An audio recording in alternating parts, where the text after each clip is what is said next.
Buongiorno, per la rubrica Pellegrini che camminano di notte, ecco voi l'attraversamento del Seso. Oggi siamo in oggi l'attacco è al corvo, un ridente paesino di 302 anime a 24 km da qui.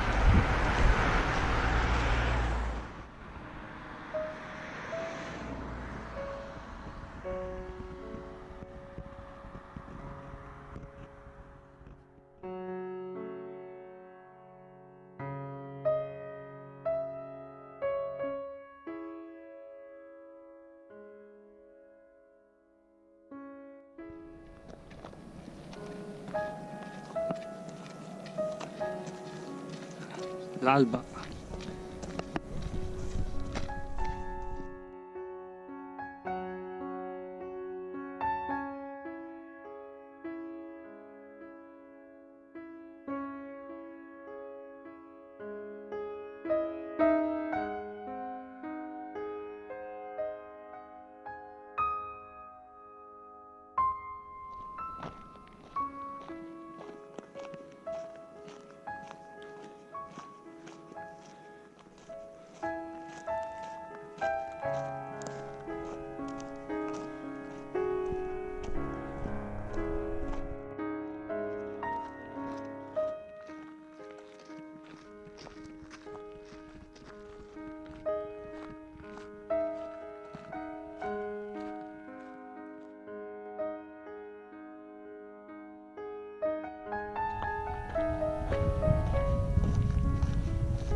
Oggi.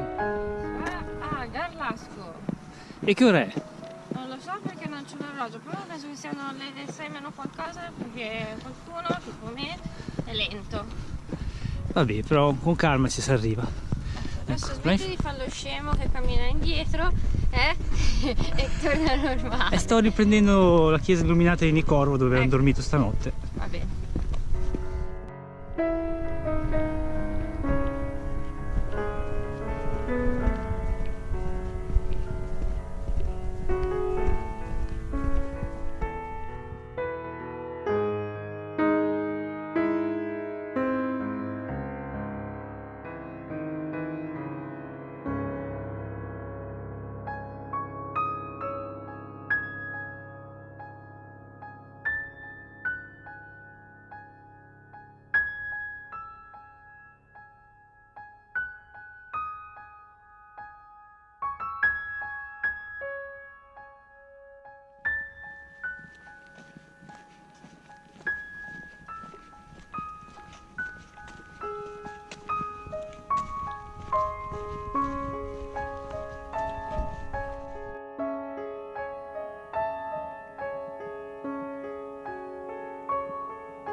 Ah, la campagna, il suono delle campane lontane e gli animali della giungla, cosa sono sti suoni?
E siamo quasi arrivati a Garlasco, fine tappa di oggi.